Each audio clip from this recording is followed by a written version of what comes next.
जय हिंद दोस्तों, आज हम लोग इलेक्ट्रोस्टैटिक्स का first chapter electric charges and fields का वन शॉट रिवीजन करने वाले हैं। ठीक है, तो हम लोग का जो चैप्टर है उसका नाम है electric charges and fields, electric charges and fields. और इस चैप्टर का हम आपको आज जो है बहुत ही कम समय में पूरा का पूरा चैप्टर का आपको समरी समझाने वाले हैं। बहुत ही मजेदार चैप्टर है ये, इसको ध्यान से देखा जाए और बात को समझा जाए। ठीक है, इलेक्ट्रिक चार्जेज एंड फील्ड्स जो है सर वो है क्या? ये हमारा इलेक्ट्रोस्टैटिक्स का जो है वो एक पार्ट है। इलेक्ट्रोस्टैटिक्स जो है सर वो दो भागों में बटा हुआ है। एक में हम लोग को चैप्टर फर्स्ट में पढ़ना है इलेक्ट्रिक चार्जेज एंड फील्ड्स के बारे में, और चैप्टर सेकंड में पढ़ना है पोटेंशियल एंड कैपेसिटेंस के बारे में। तो हम आज स्टार्ट करेंगे इलेक्ट्रिक चार्ज एंड फील्ड्स है क्या। ये स्टार्ट होता है और स्टार्टिंग के साथ जो सबसे पहला टर्म हमारा आता है वो है कि चार्ज क्या होगा।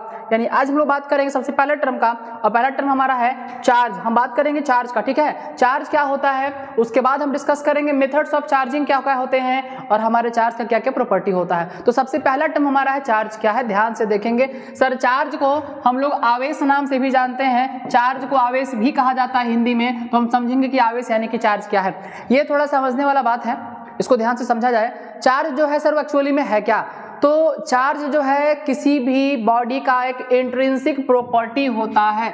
चार्ज किसी भी बॉडी का सर एक इंट्रिंसिक प्रॉपर्टी होता है। सर इंट्रिंसिक का मतलब क्या है? तो इंट्रिंसिक का मतलब होता है आंतरिक गुण जो उसमें ऑलरेडी है, जो उसमें ऑलरेडी पहले से ही है। यानी किसी भी बॉडी का, किसी भी मैटर का, किसी भी पदार्थ का जो है चार्ज क्या होता है, एक प्रॉपर्टी होता है, जिसके चलते क्या करता है, तो वो मैटर जो है वो दूसरे मैटर्स को अट्रैक्ट या रिपेल कर सकता है, अट्रैक्ट या फिर रिपेल कर सकता है।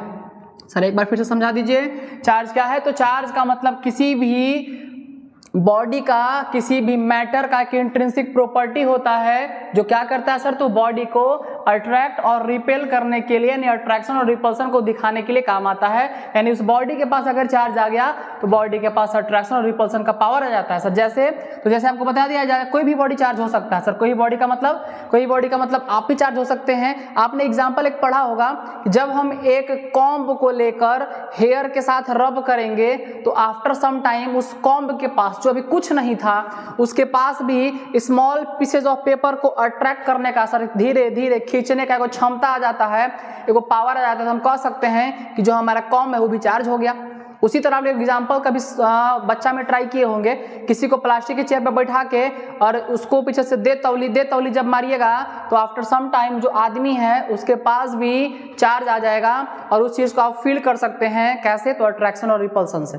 ठीक है, तो आप ध्यान से समझेंगे, बहुत सारा बात हम लोग को आज समझना है, बहुत मजेदार ये पूरा वीडियो रहेगा हम लोग का, तो आराम से देखिए और समझिए। ठीक है सर, चार्ज के बारे में समझ गए, कुछ और बात करिए चार्ज के बारे में। आप चार्ज के बारे में जो महत्वपूर्ण जो इंपॉर्टेंट सा बात है वो क्या है? पहला बात यह है कि चार्ज को डिनोट किया जाता है स्मॉल क्यू या फिर कैपिटल क्यू से। आप चार्ज को यानी क्यू से डिनोट करते हैं, इस बात को याद रखेंगे।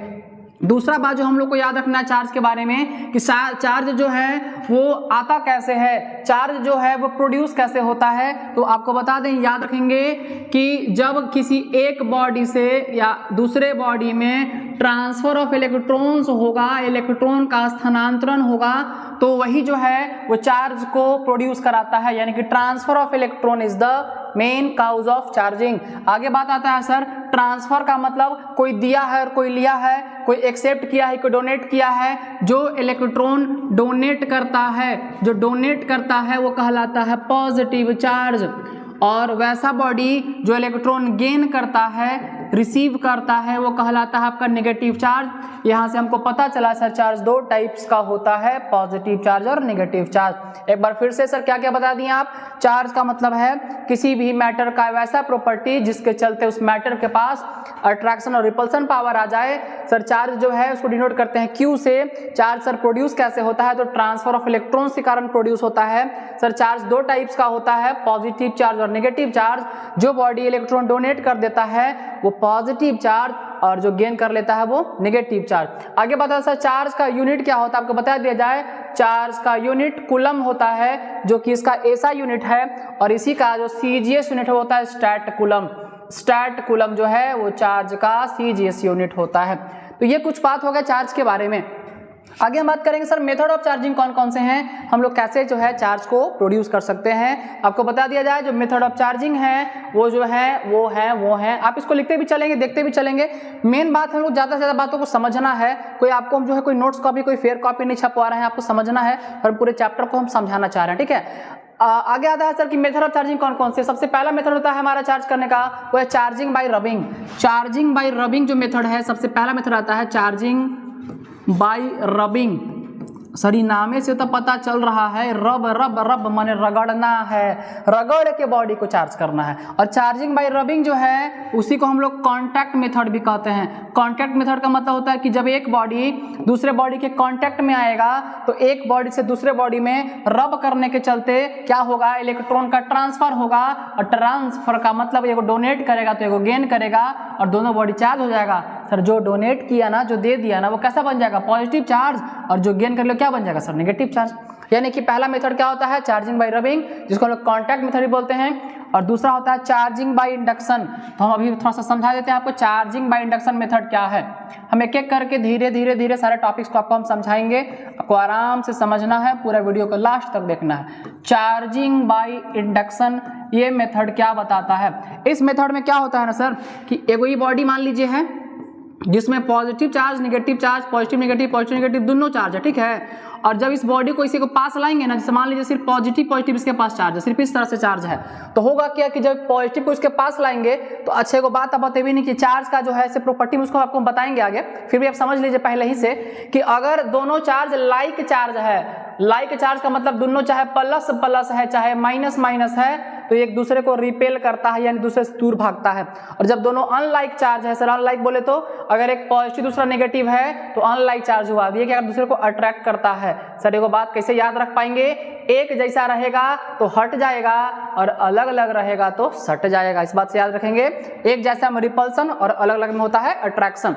तो यहाँ पे सर जब हम इस चार्ज के इस प्रॉपर्टी को समझ चुके हैं कि चार्ज दो टाइप्स का था और दोनों में अट्रैक्शन रिपल्सन होता है, कब अट्रैक्शन होता है कब रिपल्सन होता है, सर जब दोनों सेम नेचर का हो जाएगा, सेम चार्ज रिपल्सन और ऑपोजिट रहेगा तो अट्रैक्शन। तो जब हम यहाँ पे इंडक्शन मेथड में, चार्जिंग बाय इंडक्शन मेथड में क्या करते हैं, जब एक पॉजिटिव चार्ज को यहाँ पास में लाते हैं तो इसके अंदर जितना भी, समझिए बढ़िया से, इसके अंदर जितना भी प्लस चार्ज है वो वहीं पे रह जाएगा, डिस्प्लेस कर रहा है, लेकिन जितना भी नेगेटिव चार्ज है इस कॉर्नर पे आ जाएगा। और जिसके कारण जो है इसमें माइनस और प्लस को इधर उधर होने के चलते जो है इसमें से हम किसी एक चार्ज को बाहर निकाल सकते हैं और इसी प्रक्रिया को बोलते हैं चार्जिंग बाय इंडक्शन। ये सब याद रखने वाला टॉपिक है, इससे बहुत कोई क्वेश्चन वैसा का राइज नहीं होता है, हम लोग सिर्फ इसको ध्यान में रखना है इस टॉपिक्स को, ठीक है। आगे हम बढ़ते हैं नेक्स्ट टॉपिक की तरफ और हमारा जो नेक्स्ट टॉपिक है वो आता है इलेक्ट्रिक फील्ड क्या है। इलेक्ट्रिक फील्ड से पहले हम लोग बात कर लेंगे कूलम्ब्स लॉ का, ठीक है। हम आपको जो है पहले कूलम्ब्स लॉ समझा देते हैं कि कूलम्ब्स लॉ क्या है, उसके बाद जो है हम लोग बात करेंगे फिर इलेक्ट्रिक फील्ड्स का, ठीक है। तो अभी तक आपको हम चार्ज के बारे में समझा दिए और जो है मेथड ऑफ चार्जिंग समझा दिए। सर एक बार जो है थोड़ा सा प्रॉपर्टीज ऑफ चार्ज को भी डिस्कस कर दिया जाए कि चार्ज के कौन कौन से बेसिक प्रॉपर्टीज हैं, प्रॉपर्टीज ऑफ चार्ज क्या क्या है हमारा, ठीक है। तो सर आपको बता दें बेसिक 3 प्रॉपर्टी होता है चार्ज का। जो पहला प्रॉपर्टी हम लोग का चार्ज का है उसको हम लोग बोल सकते हैं quantization of charge, quantization of charge, ठीक है। क्वांटाइजेशन ऑफ चार्ज क्या है इस बात को पहले समझा जाए आराम से, क्वांटाइजेशन ऑफ चार्ज को समझना है।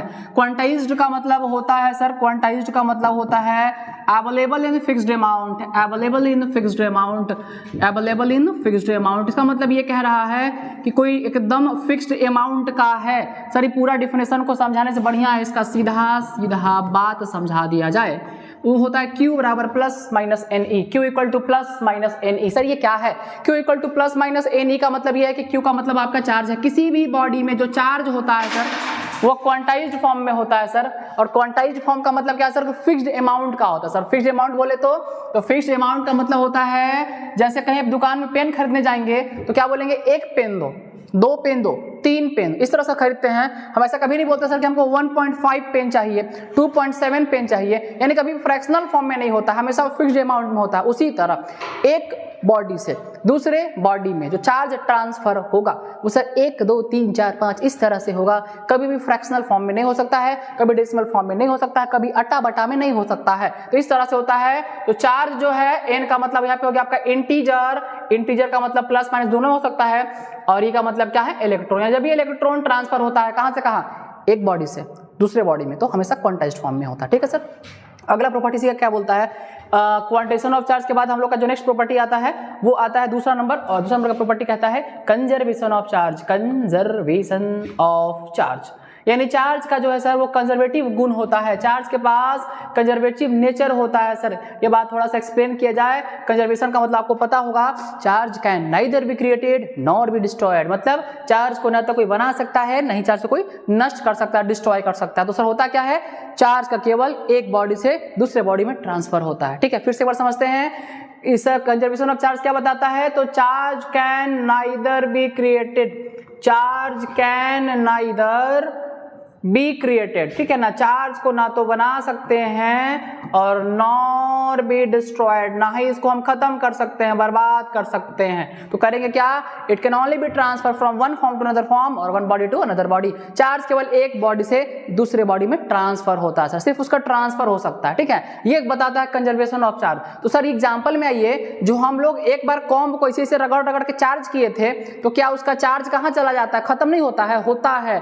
किस तरह से सर, वो जो है आपका जो पूरा चार्ज था उस कॉम्ब के अंदर का, वो धीरे धीरे जो है पीस ऑफ पेपर में ट्रांसफर हो गया, खत्म नहीं हुआ, ट्रांसफर हो गया। ठीक है, तो ये था हमारा कंजर्वेशन ऑफ चार्ज। और हम बात करते हैं तीसरे प्रॉपर्टी का, और तीसरा प्रॉपर्टी होता है additivity of charge. Additivity of charge, इसको भी समझ लीजिए, इतना समझा देंगे तो हम लोग जो है चार्ज को यहां से कंप्लीट कर लेंगे।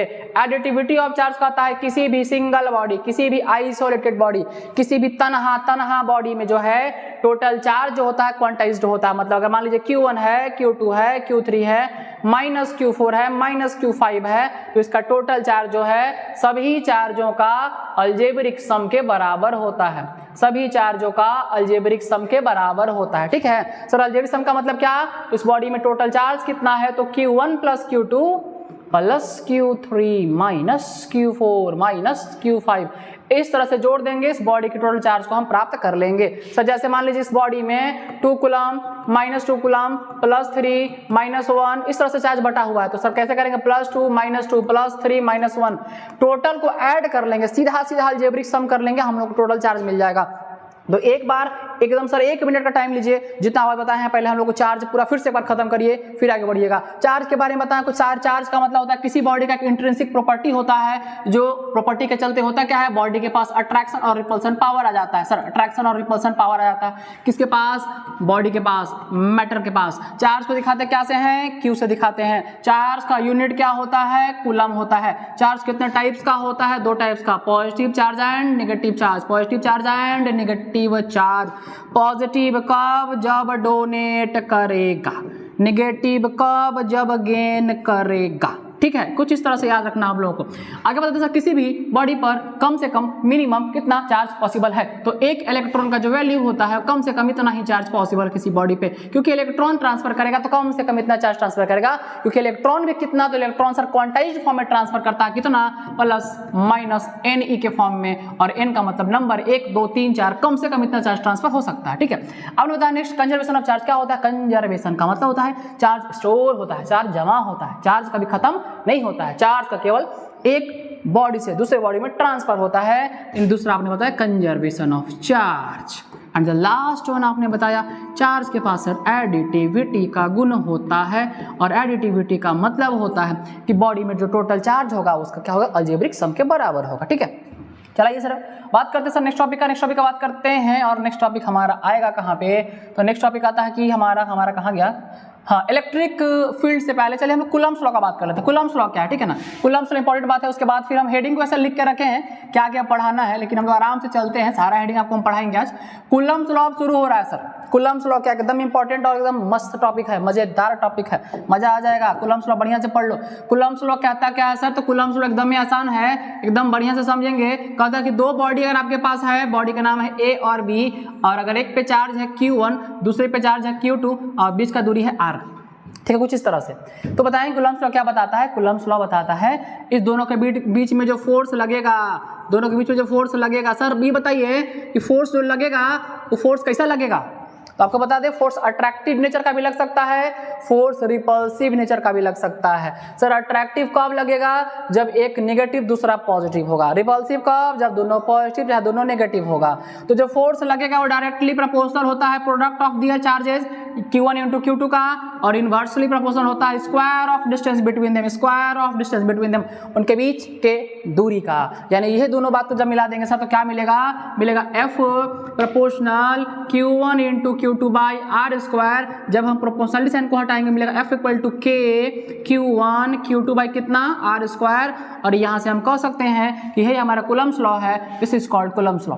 सर एक बार कूलम्ब्स लॉ डिफाइन कर दिया जाए बिल्कुल प्यार से, बिल्कुल धीरे धीरे, बिल्कुल आराम से समझा दिया जाए कूलम्ब्स लॉ है क्या। कूलम्ब्स लॉ बताता है the force acting between two charges is directly proportional to product of their charges and inversely proportional to square of distance between them. यही दोनों बात को मिला के कूलम्ब्स लॉ बनता है। सर एक बार समझा दीजिए थोड़ा सा बतवा को, दोनों बतवा को समझा दीजिए थोड़ा, समझिए।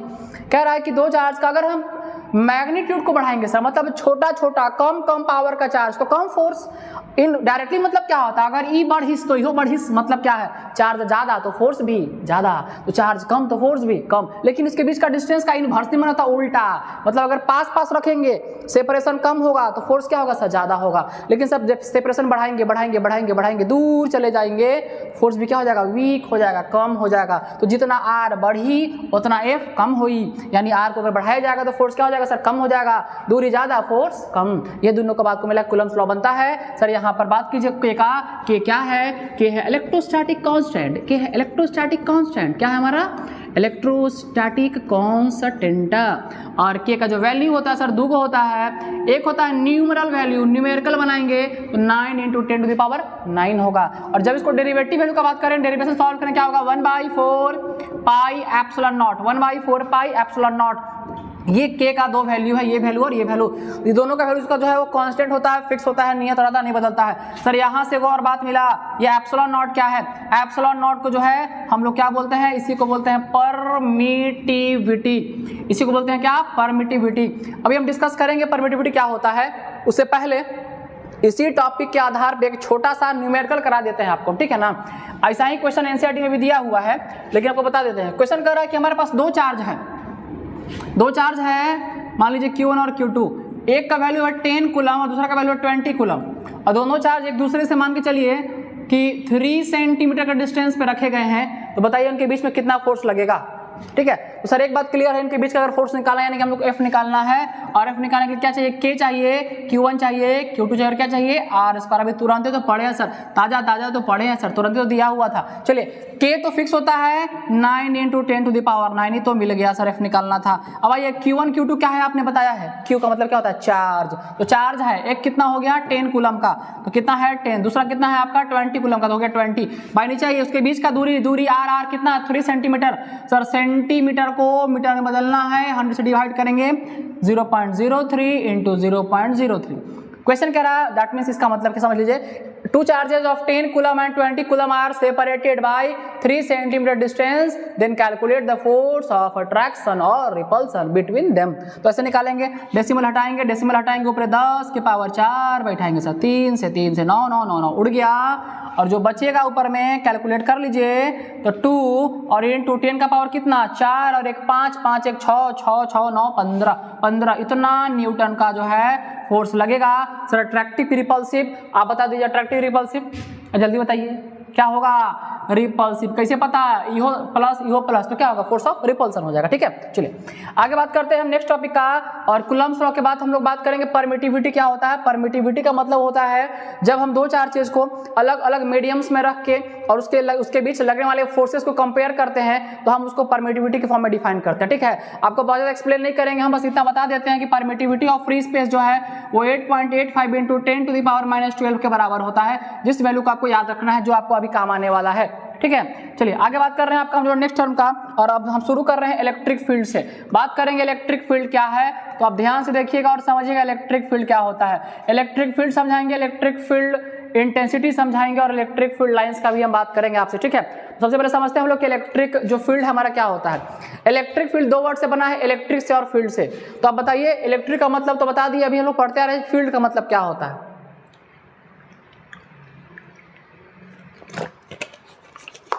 जल्दी बताइए, फील्ड का मतलब, सर फील्ड का मतलब होता है स्थान, एरिया, क्षेत्र।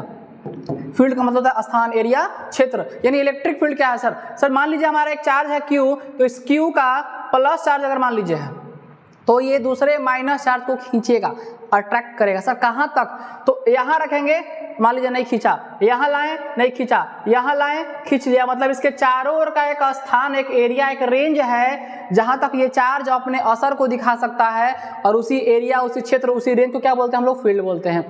तो इलेक्ट्रिक फील्ड क्या है? इलेक्ट्रिक फील्ड का मतलब होता है sir space around the charge, space around the charge. हम देखिए पहले से डिफरेंसेस को लिख के रखे नहीं है, बस हम टॉपिक स्टार्ट कर दिए और पढ़ा रहे हैं। आपको ऐसा नहीं कि पहले से बोर्ड पर लिखा हुआ है सारा कुछ नहीं है। अब बात को समझिए, ज्यादा से ज्यादा बात समझने का प्रयास करिए। लिखा हुआ नोट्स आपको बहुत जगह मिल सकता है, ठीक है, लेकिन हम आपके सामने इस टॉपिक को स्टार्ट करेंगे, आपके सामने इसको समझाएंगे और शॉर्ट में कुछ बात उसका हम लिखेंगे, ठीक है। Space around the charge at विच, मतलब जहां तक क्या हो सकता है, आप बोले क्या? जहां तक अपना असर दिखा सके, एट विच इट्स इन्फ्लुएंस, इन्फ्लुएंस का मतलब होता है असर, कैन बी एक्सपीरियंस्ड, मतलब महसूस किया जा सके, यानी किसी चार्ज के चारों ओर का वह स्थान जहां तक इसका असर को महसूस किया जा सके, उसके असर को फील किया जा सके, उसी को क्या बोलते हैं हम लोग? उसी को इलेक्ट्रिक फील्ड बोलते हैं, ठीक है। याद रखना इस बात को, बहुत बड़ा बात नहीं है, डेफिनेशन टॉपिक है।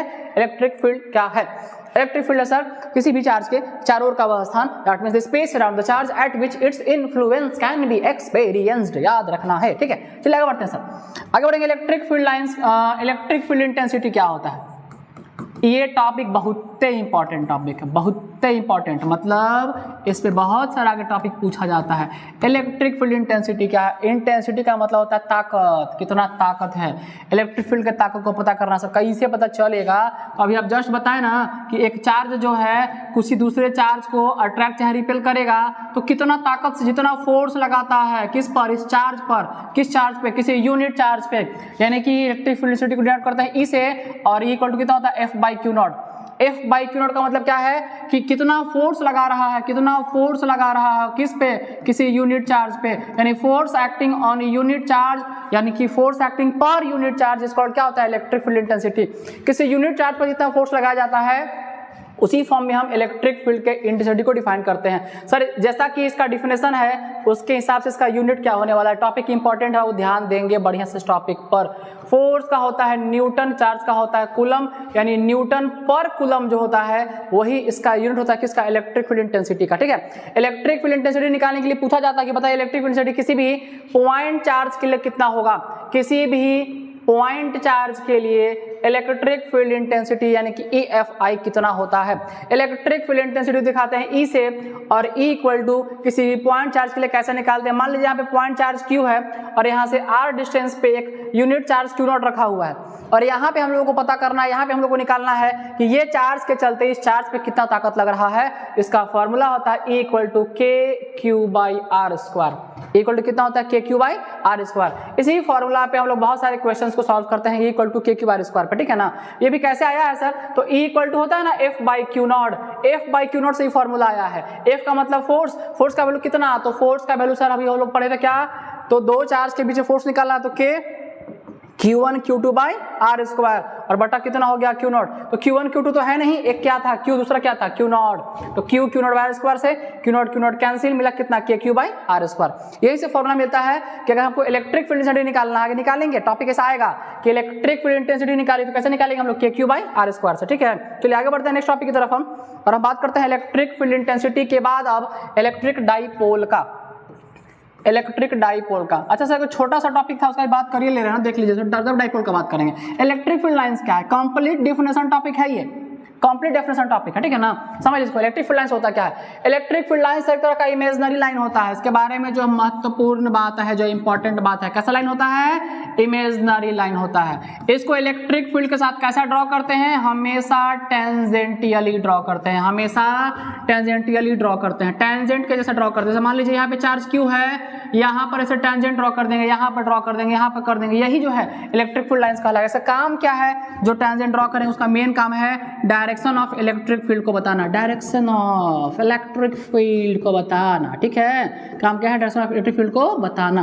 तो तीन बातें रखेंगे। इलेक्ट्रिक फील्ड लाइंस है क्या? It is an imaginary line which is drawn tangentially to the surface which is used to determine direction of electric field at that point. उस बिंदु पर इलेक्ट्रिक फील्ड के डायरेक्शन को पता करने के लिए हम क्या करते हैं, वहां पे टेंजेंट ड्रॉ करते हैं, और वही जो हमारा टेंजेंट है वो इलेक्ट्रिक फील्ड लाइंस कहलाता है। इसके कुछ बेसिक से प्रॉपर्टी भी हैं। बेसिक प्रॉपर्टी में क्या क्या है, तो इलेक्ट्रिक फील्ड लाइंस का जो बेसिक प्रॉपर्टी है सर उसके बारे में कुछ बात थोड़ा सा कर दीजिए। इलेक्ट्रिक फील्ड लाइंस का पहला प्रॉपर्टी कहता है कि इलेक्ट्रिक फील्ड लाइन जो होते हैं नेवर इंटरसेक्ट ईच अदर, कभी भी एक दूसरे को इंटरसेक्ट नहीं करते हैं, बाइसेक्ट नहीं करते हैं, काटते नहीं है सर। क्यों नहीं काटते हैं, अगर काटेंगे तो एक जगह पे दो डायरेक्शन हो जाएगा जो कि पॉसिबल ही नहीं है, ठीक है। इलेक्ट्रिक फील्ड लाइंस का नेक्स्ट प्रॉपर्टी कहता है कि अगर बात करेंगे पॉजिटिव चार्ज का, तो इलेक्ट्रिक फील्ड लाइंस जो है पॉजिटिव चार्ज से आउटवर्ड यानी बाहर निकलते हुए प्रतीत होते हैं, जबकि नेगेटिव चार्ज के पास इलेक्ट्रिक फील्ड लाइंस इनवर्ड यानी अंदर आते हुए प्रतीत होते हैं। तो दो तीन बात हम लोग को इलेक्ट्रिक फील्ड लाइंस के बारे में याद रखना है। डेफिनेशन के हिसाब से आप याद रखेंगे। एक बार फिर समझ लीजिए इलेक्ट्रिक फील्ड लाइंस होता क्या है। विद्युत क्षेत्र रेखाएं एक काल्पनिक रेखाएं हैं, इमेजिनरी लाइन है, जो किसी भी सतह पर टेंजेंटियली खींचे जाते हैं, यानी कि जो है लंबवत स्पर्श रेखीय खींचे जाते हैं, और वो जो है वहां पे उसके इलेक्ट्रिक फील्ड के डायरेक्शन की दिशा को बताते हैं। प्रॉपर्टी में याद रखेंगे क्या, ये कभी एक दूसरे को इंटरसेक्ट नहीं करते।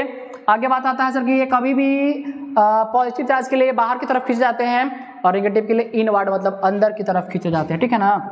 तो डिफरेंट टॉपिक था, आप देख लिए। अगला आता है इलेक्ट्रिक डाइपोल क्या है। इलेक्ट्रिक डाइपोल क्या है, ध्यान से देखेंगे और समझेंगे इसको ना। इलेक्ट्रिक डाइपोल को देखिए ध्यान से। इलेक्ट्रिक डाइपोल क्या है, इलेक्ट्रिक डाइपोल,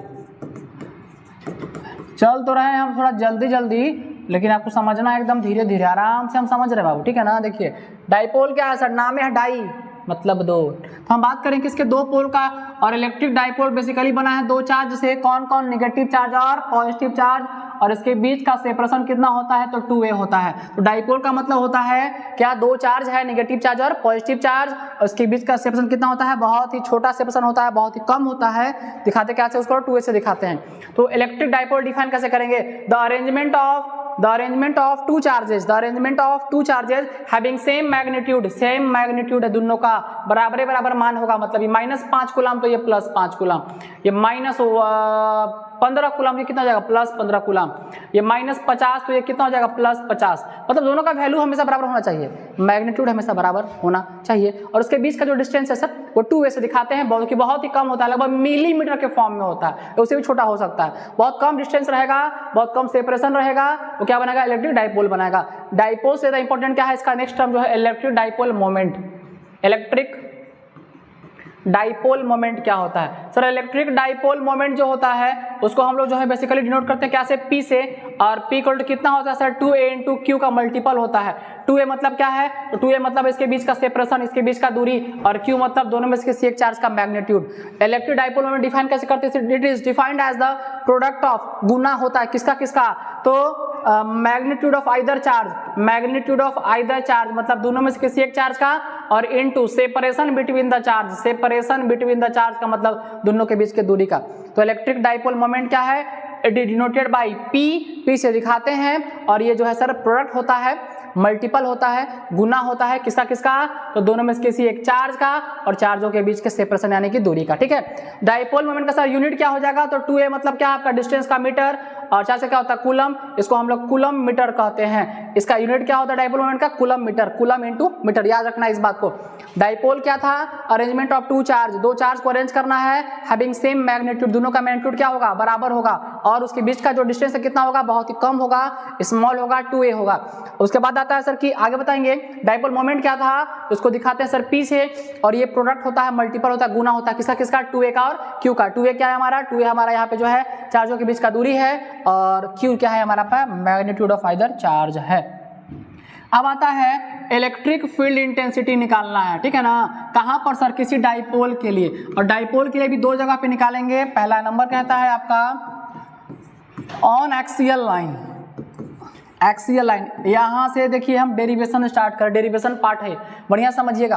कह रहा है कि आपको डाइपोल लेना है, और डाइपोल के एक्सियल लाइन पे क्या फाइंड करना है, इलेक्ट्रिक फील्ड का इंटेंसिटी फाइंड करना है।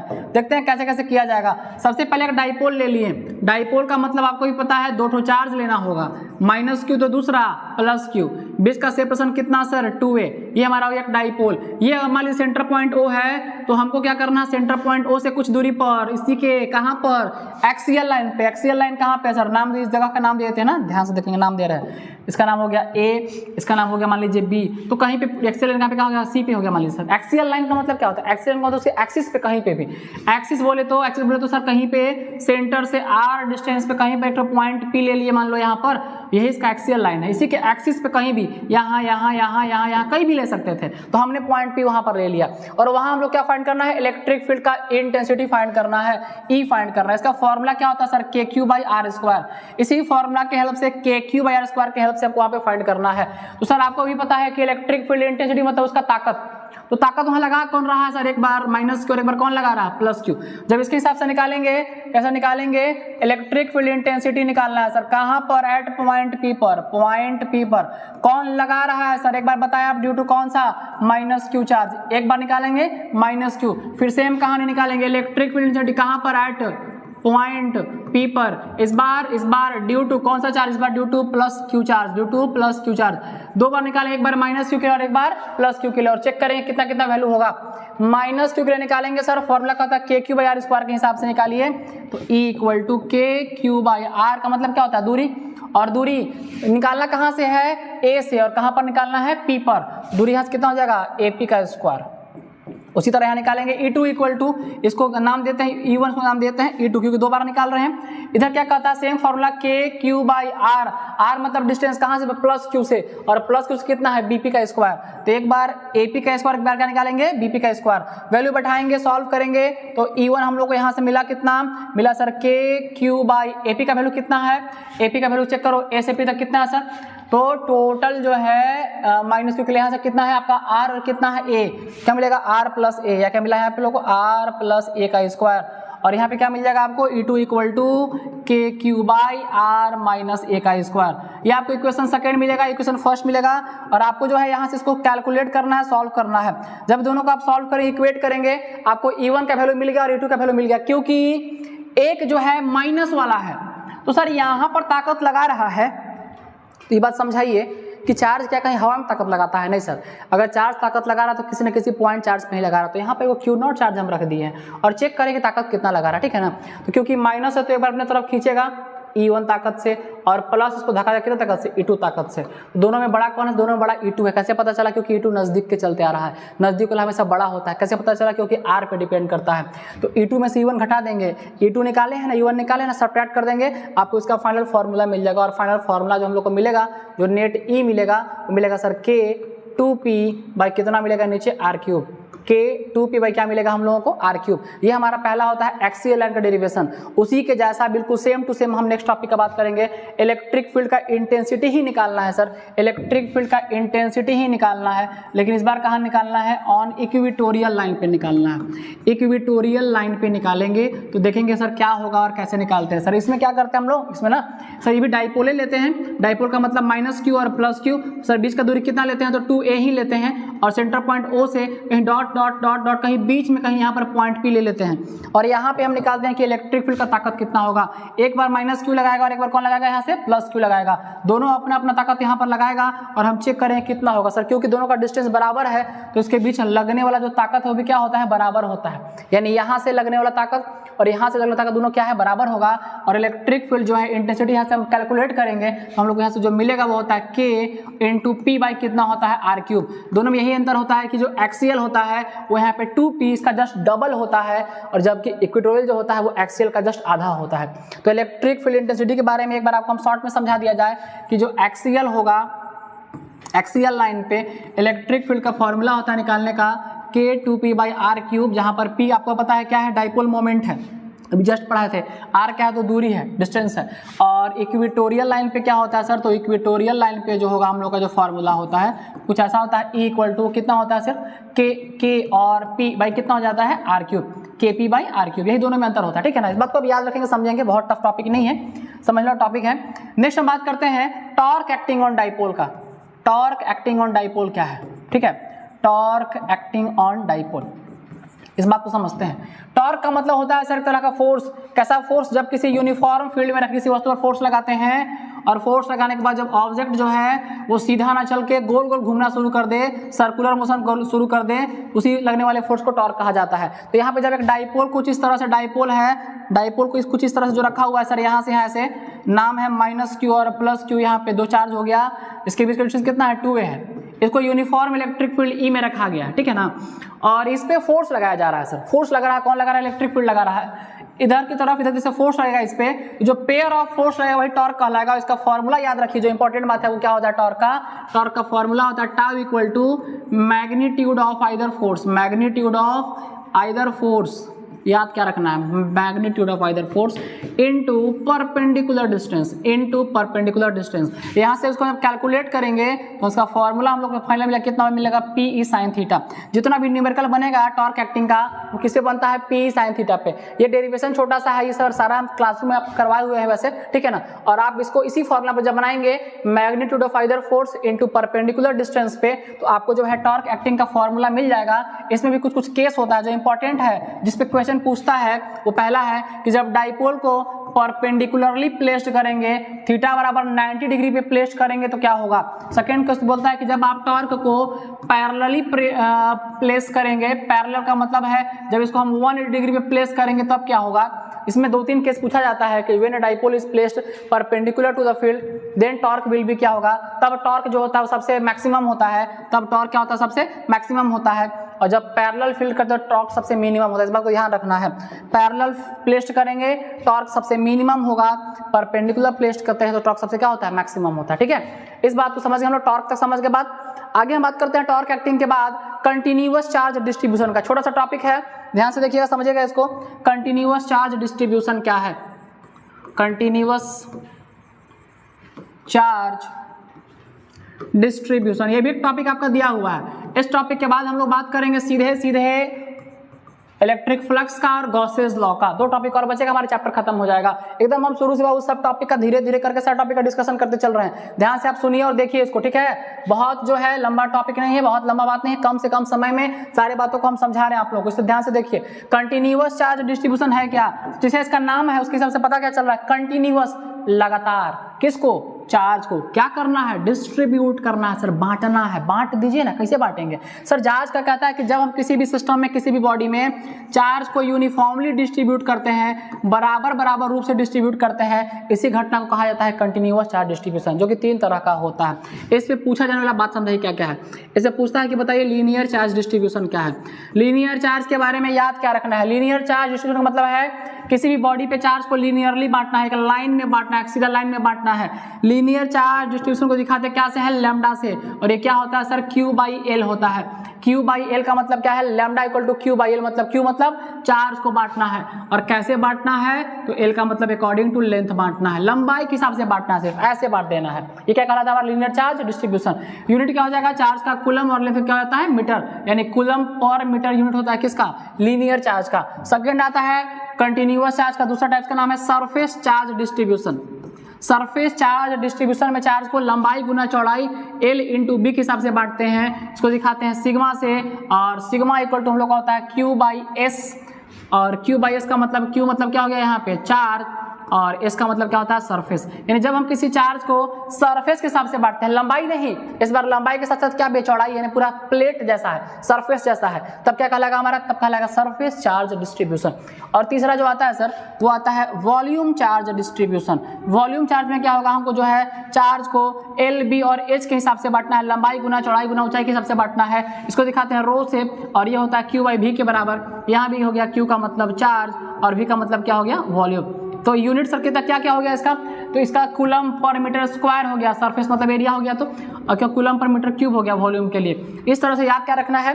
कंटिन्यूअस चार्ज डिस्ट्रीब्यूशन का मतलब होता है किसी भी सरफेस पे चार्ज को लगातार रूप से बांट देना, एक समान रूप से बांट देना। चार्ज 3 तरह से बांट सकते हैं, लीनियरली, सरफेस के अकॉर्डिंग और वॉल्यूम के अकॉर्डिंग, ठीक है। इस बात को समझना है सर। जब लीनियर बांटेंगे दिखाएंगे क्या से? उसको लैम्डा से। सरफेस बांटेंगे दिखाएंगे सिग्मा से, और वॉल्यूम बांटेंगे क्या से? दिखाएंगे उसको रो से, ठीक है। समझना इस बात को, याद रखेंगे। तो आगे बात करते हैं हम कि हम लोग का इलेक्ट्रिक फ्लक्स क्या होता है। इलेक्ट्रिक फ्लक्स क्या है? इलेक्ट्रिक फ्लक्स क्या है, इस बात को समझिए बढ़िया से, ठीक है। फ्लक्स क्या है? फ्लक्स, इलेक्ट्रिक फ्लक्स सब टॉपिक का बात करते चल रहा हूँ, एकदम बढ़िया से देखना, एकदम आसान बात है। इलेक्ट्रिक फ्लक्स जो सर डिफाइन कैसे करते हैं, इलेक्ट्रिक फ्लक्स कहता है किसी भी सरफेस से पास होने वाले इलेक्ट्रिक फील्ड लाइंस का बोल दिए सर, किसी भी सरफेस से पास होने वाले कौन सा लाइन, इलेक्ट्रिक फील्ड लाइंस, जो क्या हो, जो सरफेस से परपेंडिकुलरली पास हो, जो सरफेस से नॉर्मली गुजरे, 90 डिग्री पर गुजरे, वही क्या करता है, वही फ्लक्स बनाता है, वही क्या बनाता है, फ्लक्स बनाता है, वही इलेक्ट्रिक फ्लक्स बनाता है। फिर से एक बार, इलेक्ट्रिक फ्लक्स क्या है, किसी भी सरफेस से गुजरने वाले इलेक्ट्रिक फील्ड लाइंस जो सरफेस से परपेंडिकुलरली पास होते हैं, नॉर्मली पास होते हैं, परपेंडिकुलरली पास होते हैं, वो क्या कहलाते हैं, इलेक्ट्रिक फ्लक्स कहलाते हैं। इलेक्ट्रिक फ्लक्स को दिखाते कैसे हैं, फाई से दिखाया जाता है इसको, नीचे ई लिखे इलेक्ट्रिक के लिए, इलेक्ट्रिक फ्लक्स डिफाइन एक और टर्म से कैसे होता है सर, ये मल्टीपल होता है किसका, ई का और डीएस का, इंटीग्रल मल्टीपल होता है इलेक्ट्रिक फील्ड का और किसका, डीएस मतलब एरिया वेक्टर का, डीएस मतलब किसका, एरिया वेक्टर का। ये इलेक्ट्रिक फील्ड का और एरिया वेक्टर का क्या होता है, मल्टीपल होता है, इसी को ऐसे डिफाइन किया जाता है इलेक्ट्रिक फ्लक्स के बारे में, ठीक है। आगे तक सर इलेक्ट्रिक फ्लक्स का यूनिट क्या हो जाएगा, तो इलेक्ट्रिक फील्ड के लिए क्या होता है, आपको न्यूटन पर कूलम होता है और एरिया वेक्टर क्या होता है, मीटर स्क्वायर होता है, तो होता है न्यूटन मीटर स्क्वायर पर कूलम, न्यूटन मीटर स्क्वायर पर कूलम, यही यूनिट होता है किसका, फाई का, यानी कि फ्लक्स का। तो याद रखना इलेक्ट्रिक फ्लक्स है क्या, इसका दो को डिफिनेशन, पहला total number of electric field line जो सरफेस से पास हो जाए और कैसा पास हो, परपेंडिकुलरली पास हो, नॉर्मली पास हो, फ्लक्स बनाता है। दूसरा बात कि ये मल्टीपल होता है, गुना होता है किसका होता है सर, ई का और डीएस का, ई मतलब इलेक्ट्रिक फील्ड लाइंस हो गया और डीएस मतलब क्या हो गया हमारा, एरिया वेक्टर। इसका यूनिट क्या होता है, न्यूटन मीटर स्क्वायर पर कूलम, ये इसका मात्रक होता है, यूनिट किसका, इलेक्ट्रिक फ्लक्स का। याद रखना इस बात को, ठीक है। आप देख सकते हैं कि जो चैनल हम लोग का है इसमें हमने जैक मॉडल पेपर का क्वेश्चन जारी किया था, अपलोड किया था और उसमें बहुत प्यार मिला आप लोगों का, अच्छा खासा लोगों ने उस वीडियो को देखा भी है, शेयर भी किया है। तो आपसे बस यही है कि आप टॉपिक को पूरा देखा करें, वीडियो को पूरा देखा करें, ठीक है, स्किप ना करें और सारे टॉपिक को समझा करें। कोई दिक्कत अगर आप लोगों को हो तो आप हमसे जरूर शेयर करें उस बात को, हम जो है उसका सॉल्यूशन जरूर लाने का प्रयास करेंगे, ठीक है ना। तो समझिए बात को और आइए लास्ट टॉपिक पर। लास्ट टॉपिक हमारे चैप्टर क्या है, गॉसेस लॉ क्या होता है, ठीक है। गॉसेस लॉ समझिए, गॉसेस लॉ क्या है। गॉसेस लॉ कहता है किसी भी सरफेस से गुजरने वाला जो टोटल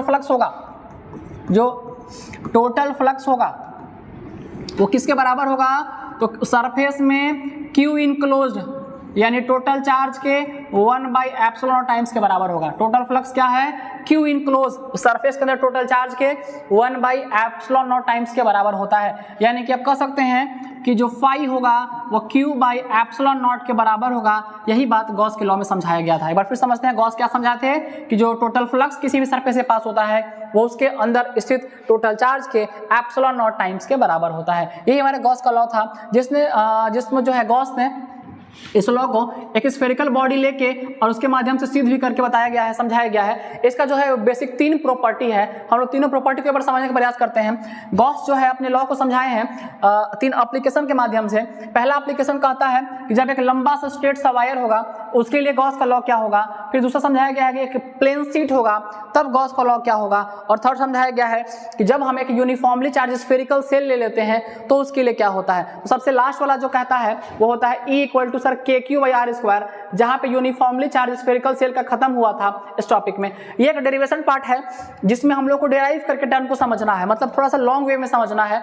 तो हम आपको जो है आज डिस्कशन कराएं पूरे टॉपिक का एक साथ, बहुत ही कम समय में 1 शॉर्ट वीडियो के माध्यम से पूरा रिकैप करवाए हैं। तो सर एक बार शॉर्ट में आपको हम 1 मिनट में समझाएंगे आज हम क्या क्या आपको बताए हैं, एक बार उसको आप देख लीजिए। आज आपको बताएं कि इलेक्ट्रिक चार्ज क्या होता है। इलेक्ट्रिक चार्ज के बारे में समझाए थे कि चार्ज का मतलब किसी बॉडी का सब प्रॉपर्टी होता है जो करता क्या है, वो जो बॉडी है जो उस प्रॉपर्टी के चलते बॉडी के पास अट्रैक्शन और रिपल्सन पावर आ जाता है। आगे बताते हैं हम चार्ज के बारे में कि चार्ज जो है बेसिकली 2 टाइप्स का होता है, पॉजिटिव चार्ज और नेगेटिव चार्ज। पॉजिटिव कब चार्ज बनेगा, जब बॉडी किसी भी इलेक्ट्रॉन्स को डोनेट करेगा, और नेगेटिव कब, जब बॉडी इलेक्ट्रॉन को गेन करेगा। आगे बताते हैं आपको हम चार्ज का जो है बेसिक 3 प्रॉपर्टी होता है, additivity of charge, conservation of charge और क्वांटाइजेशन ऑफ चार्ज। उसके बाद बताइए कूलम्स लॉ क्या होता है। कूलम्स लॉ को हम समझाए थे कि कूलम्स लॉ जो होगा सर वो क्या होगा हमारा, तो F = K × Q1 Q2/R² होता है, जहां पर K को हम इलेक्ट्रोस्टैटिक कांस्टेंट बोलते हैं। आगे समझाए आपको कि हम कूलम्स लॉ जो है उसके बाद परमिटिविटी क्या होता है। परमिटिविटी का मतलब होता है जब हम किसी 2 चार्जों को अलग अलग माध्यम में रखें और उसके बीच लगने वाले फोर्सेस को कंपेयर करें, उसी चीज को परमिटिविटी के रूप में डिफाइन किया जाता है। आगे आया था हम लोग को बात की इलेक्ट्रिक फील्ड क्या होता है। इलेक्ट्रिक फील्ड का मतलब सर किसी भी चार्ज के चारों का एक स्थान था, एक एरिया था, जहां तक चार्ज अपने असर को दिखा सकता है उसे क्या बोलते हैं, इलेक्ट्रिक फील्ड कहते हैं। इलेक्ट्रिक फील्ड इंटेंसिटी क्या था, इलेक्ट्रिक फील्ड इंटेंसिटी का मतलब ये था KQ/R², एक फॉर्मूला आया था जिसको हम लोग यूज करते हैं न्यूमेरिकल्स को बनाने के लिए, टर्म को डिराइव करने के लिए, और ये कहता है इक्वल टू कितना होता है, तो F/Q0 के बराबर होता है। यहाँ से इसका मात्रक मिला था क्या होता है, न्यूटन पर कूलम। आगे आता है सर डाइपोल क्या होता है। डाइपोल के बारे में बताया था कि डाइपोल का मतलब होता है दो चार्ज ले लो, दो चार्ज मतलब एक -Q तो दूसरा +Q, बीच का डिस्टेंस कितना ले लो, 2 ले लो, और इसी को क्या बोलते हैं, इसी अरेंजमेंट को क्या बोलते हैं, डाइपोल बोलते हैं। डाइपोल मोमेंट नेक्स्ट बताया था, दिखाते हैं उसको P से, और P इक्वल टू क्या था, 2A/Q होता है, यानी कि दो चार्ज के प्रोडक्ट का मल्टीपल होता है, किसका किसका, Q मतलब आइदर चार्ज का और 2A मतलब उसके बीच का डिस्टेंस का। यूनिट मिला था मीटर इंटू कूलम, यानी इसको हम लोग कूलम इंटू मीटर कहते हैं, जो किसका मात्रक होता है। डाइपोल के बाद हम आपको एक्सियल लाइन और इक्वेटोरियल लाइन का बात किए थे। एक्सियल में क्या होता है, इक्वेटोरियल में क्या होता है। उसके बाद हम बात किए थे टॉर्क एक्टिंग का, जिसका फॉर्मूला कितना होता है, तो टाउ इक्वल टू होता है सर PE sin थीटा। उसके बाद हमने बात किया है नेक्स्ट टर्म का, और नेक्स्ट टर्म हम लोग का था कंटिन्यूअस चार्ज डिस्ट्रीब्यूशन, जिसमें 3 तरह का था, लीनियर, सरफेस और वॉल्यूम। उसके बाद हम लोग बात की इलेक्ट्रिक फ्लक्स का, आपको बताया गया फ्लक्स को दिखाते हैं फाई से, और ये सब मल्टीपल होता है किसका, E का और DS का। यहाँ से यूनिट क्या होता है, मीटर/स्क्वायर पर कूलम होता है इसका मात्रक। और सबसे लास्ट था गॉसेस लॉ क्या कहता है। गॉसेस लॉ कहता है सिंपल सा बात, किसी भी सरफेस से जो टोटल फ्लक्स गुजरेगा वो उसके अंदर स्टेट टोटल चार्ज के एप्सिलॉन टाइम्स के बराबर होता है। इस तरह से अभी जो है हमने पूरे चैप्टर का शॉर्ट डिस्कशन किया है। और जो भी बच्चे जो है हमारे साथ ऑफलाइन क्लास में नहीं जुड़ पाए हैं, अगर आप ऑफलाइन क्लास में जुड़ते हैं तो ये चैप्टर जो है आपको उसका PDF नोट्स सारा कुछ आपको अवेलेबल मिल जाएगा। तो हम लोग एक बार इस पूरे वीडियो को अच्छे से देख लेंगे, समझ लेंगे, और फिर हम जो है चैप्टर 2 का 1 शॉट वीडियो लेकर आएंगे। उससे पहले जो है इस चैप्टर का हम एक MCQ सेट, लगभग 25 से 30 क्वेश्चन का एक MCQ सेट तैयार करके रखे हैं, और उसी MCQ सेट के आधार पे, उसी MCQ का हम सारा आपको क्विक रिवीजन भी करवाएंगे। जो इस टॉपिक को आप पूरा बढ़िया से वीडियो को देख लेते हैं तो उस रिवीजन में आपको कहीं कोई दिक्कत नहीं होगा, और हम लोग आराम से 25 से 30 क्वेश्चन का रिवीजन करेंगे। तो फिर हम लोग मिलते हैं नेक्स्ट वीडियो में। जय हिंद, जय भारत।